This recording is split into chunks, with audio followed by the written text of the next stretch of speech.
Smart city અમદાવાદમાં દૂષિત પાણીના કારણે સામૂહિક ઝાડા ઉલટીના કેસ સોલા રોડની આકાંક્ષા સોસાયટીનો બનાવ છે। સોસાયટીના સેંકડો રહીશો બન્યા ભોગ।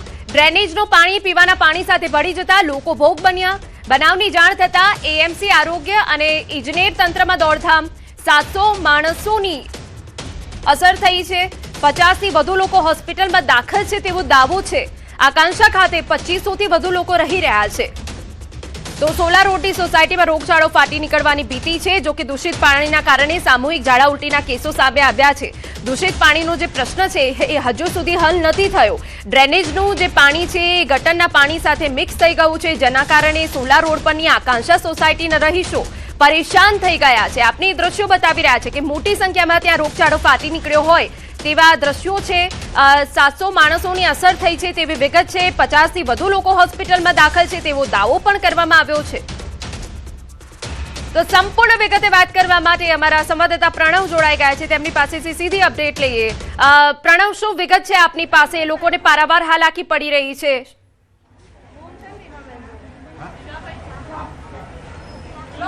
ચોક્કસ જે રીતે અમદાવાદ શહેરના સોલા વિસ્તારમાં આવેલી આકાંક્ષા સોસાયટી સાથે જ નવરત્ન એપાર્ટમેન્ટ, વંદે માતરમ એપાર્ટમેન્ટ, આવા 5 જેટલા અલગ અલગ જે એપાર્ટમેન્ટો છે તેની સ્થિતિ ખરાબ બતાવી દઈશું। દર્શકોની અંદર અમદાવાદ શહેરના મેયર છે તે હાલ અહીં પહોંચ્યા છે અને વિઝિટ પણ કરી રહ્યા છે। દર્શકોમાં જોઈ શકો છો કે કઈ રીતે અમદાવાદના મેયર હોય કે સાથે જ મેડિકલની ટીમ છે તે પણ જોવા મળી રહી છે। દર્શકોમાં પણ જોઈ શકાય છે કે કઈ રીતે આ મેડિકલના અધિકારીઓ પણ પહોંચ્યા છે, સ્થાનિક કોર્પોરેટર પણ પહોંચ્યા છે। હું આપણે દ્રશ્યો બતાવીશ અંદરની સાઈડમાં કે જે ડોક્ટરો છે સારવાર પણ હાલ અહીં આપી રહ્યા છે। દર્શકોમાં પણ જોઈ શકાય છે કે કઈ રીતે ડોક્ટરોની ટીમ પહોંચી છે, એમસીની ટીમો પહોંચી છે અને મેડિકલ જે કે છે કંઈક સાધનો સાથે હાલ અહીં પહોંચ્યા છે અને તમામ લોકોની દવા આપવાની કામગીરી હાલ ચાલી રહી છે। આ દ્રશ્યમાં જોઈ શકાય છે કે કઈ રીતે આખી આ કામગીરી ચાલી રહી છે અને હાલ ખુદ જે અનેક લોકોને ઝાડા ઉલટીના સૌથી વધુ કેસીસ નોંધાઈ રહ્યા છે તેને લઈને લોકો છે અહીં સારવાર અપાઈ રહી છે તે પ્રકારની સ્થિતિનું નિર્માણ। અમદાવાદ શહેરના મેયર પહોંચે વાત કરવાનો પ્રયાસ કરશું મેયર સાથે કે મેયર શું કહી રહ્યા છે, મેયર વાત કરવાનો પ્રયાસ કરશું। જી ચોક્કસ મેયર સાહેબ એક જ મેયર સાહેબ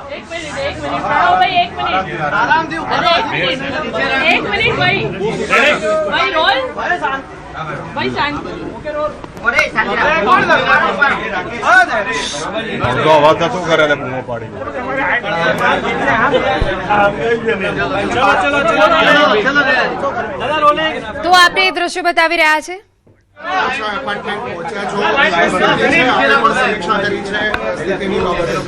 જે રીતે રવિવારે જે પાણી આવ્યું છે, શનિ રવિના કામ રિપેરિંગ ચાલતું છે એની અંદર ડ્રેનેજનું અને નર્મદાનું પાણી મિક્સ ક્યાંક ને ક્યાંક થયું છે અને અહીંયા સ્ટોરેજ શક્તિ વધારવાના કારણે સ્ટોરેજ પાણી રહ્યું છે અને એ પાણી આજેનું પાણી પણ સેમ્પલ લીધું છે અને એ દિવસના પણ સેમ્પલ લીધા હતા અને ગઈકાલે બધી જ ટાંકી અને 41થી વધુ ટાંકી છે, બધી ટાંકીઓ સફાઈ કરાઈ ગઈ છે અને જે લોકોને તકલીફ થઈ છે બધા લોકોને સીએચસી અને પ્રાઇવેટ હોસ્પિટલમાં ગયા છે એમનું પણ ધ્યાન રાખવામાં આવશે। અત્યારે બધા જ લોકો અમારી હેલ્થની ટીમ અહીંયા જરૂરિયાત પ્રમાણે બધાને દવા કરી રહી છે, જ્યાં જરૂર પડે તો આગળ રિફર પણ કરશે। કોઈ હજુ સુધીની એવું કોઈ વધારે તકલીફનું જે તકલીફ છે એ તકલીફનું નિરાકરણ અત્યારે પાણીનું સોલ્યુશન આવી ગયું છે અને જે લોકોને તકલીફ છે એમને હોસ્પિટલાઇઝ કર્યા છે, એમની ખબર અંતર જોઈ આગળની જે જરૂરિયાત પડશે બધું કરીશું।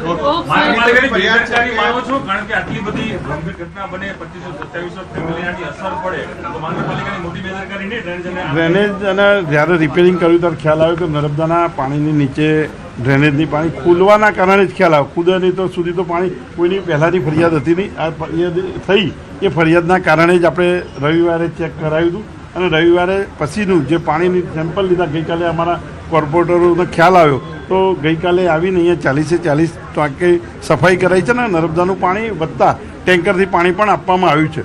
જે લોકોની બેદરકારી છે એમના સામે અમારા એન્જિનિયરિંગ વિભાગ દ્વારા તપાસ કરીને આગળનું કાર્યવાહી અત્યારે અહીંયા જે લોકોની ટ્રીટમેન્ટ જોવામાં આવી, જે અમારા ડૉક્ટરોએ કરી છે તે 40 લોકોને એ લોકોએ તપાસ કરી છે, 2 કે 3 લોકોને આપણે સીએચસીમાં રિફર કર્યા છે। આપ જોઈ શકો છો કે અમદાવાદ શહેરના જે મેયર છે તે મેયર છે તે હાલ અહીં પહોંચ્યા છે અને જે કહી રહ્યા છે મેયરનો દાવો છે 40થી પણ જે વધુ લોકો છે, 40થી વધુ લોકોને હાલ અહીં સારવાર છે તે આપવામાં આવી રહી છે અને જે કહી રહ્યા છે કે ડ્રેનેજનું લાઇન હતી, ડ્રેનેજ લાઇન અને પાણીની જે લાઇન છે તે મિક્સઅપ થઈ ગઈ હતી, તેના કારણે આ પ્રકારની ઘટના છે તે બની છે અને તેને કારણે સોલાની આકાંક્ષા જે સોસાયટી છે તેના જે કહી શકાય કે 500થી પણ વધુ જે ફેમિલી હતી, એટલે 2700થી વધુ જે મેમ્બરો રહી રહ્યા છે અને તેમાંથી 500થી 700 લોકોને તેની અસર થઈ હતી અને તેમાં હાલ 40 લોકોને સારવાર અપાઈ રહી છે અને બીજા જે અન્ય લોકો પ્રાઇવેટ હોસ્પિટલમાં દાખલ કરવામાં આવ્યા છે તેઓને પણ ખબર અંતર પૂછવામાં આવશે અને સાથે જ